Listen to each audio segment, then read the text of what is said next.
Hello, friends. I'm sure in the last 24 hours, you've all know what's going on in the Western Hemisphere, specifically with America. And they've done it again, right? Historically, they've been doing it this entire time. The last 100 years, they've been the most violent country. And it's no shock, right? A country has something they want, and so they will use violence to take it. But then they get to go around calling other people violent. Ironic. Now, how much more do they have to show you? How much more do they have to show you? How much more carnage must they wage upon the world? How much more annihilation? How much more starvation? How much more violations against human rights must they commit in order for you all to understand what needs to be done?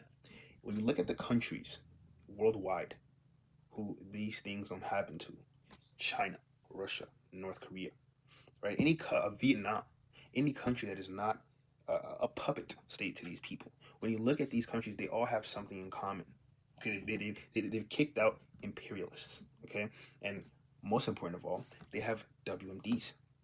Okay, they have a mutually shared destruction with the people who want to go and take everything from them. Right, and what do I mean by that?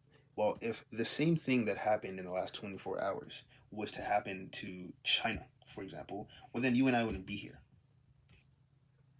If it was to happen to Russia, you and I wouldn't be here.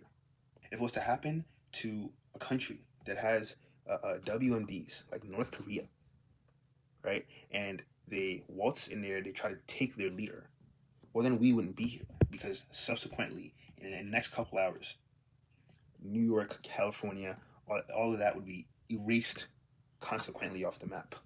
We wouldn't be here anymore, right? And so this kind of just shows you the steps needed to take, right? People like me don't seem so crazy anymore when they keep doing things like this, right? It is no longer insane to say, hey, maybe the black race in Africa needs to have WMDs, right? Because when they're going around and they're committing all this carnage and they very clearly don't care for international laws, I call them suggestions at this point, and they're going around, they're breaking all these international laws.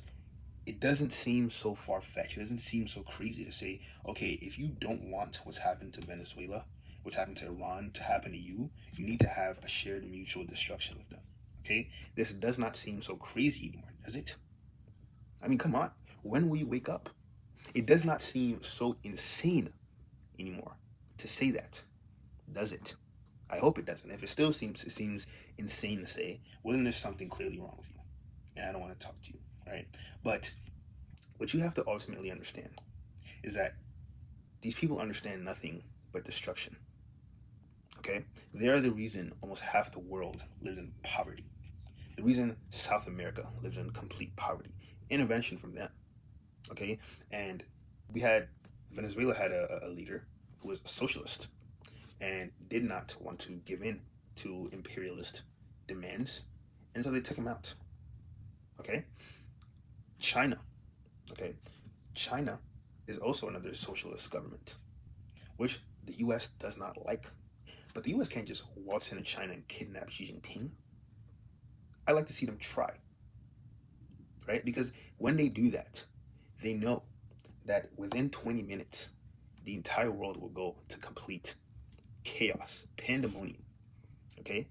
They'll lose stuff, so will China lose stuff. But they don't want to lose stuff, okay?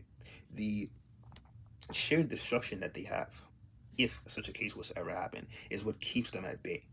They don't understand peaceful talks. They don't understand international law, Geneva Conventions. I mean, come on. These international suggestions, who actually follows them? Okay? People will only follow international laws when it comes to you, when you can back up those international laws. Okay? North Korea, they don't have the biggest military in the world. They don't have the strongest military in the world. In fact, people go around saying they barely have anything. And you see all this propaganda being spread around, seeing how the people in North Korea, they can't eat, they can't do this, they can't do that. Yet nothing's ever done. Isn't that surprising? Isn't that funny to you? Okay, the US president a couple days ago said that, military action will be taken against Iran if they try to silence the protesters. Why don't they do the same thing to North Korea? Why don't they take military actions against all those suffering in North Korea? That should tell you something. There's a reason they don't, okay? Because if they do that to North Korea, well, then we won't be here now, will we? Exactly.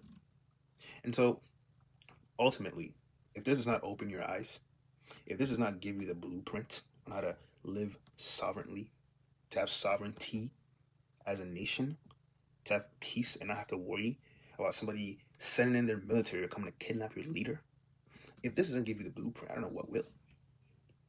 We've done it time and time again. If you cannot dish out the same violence they will dish out to you, well, then all your talking is just babble to them. They don't care. It's called a spade a spade. This is just, nobody cares about that.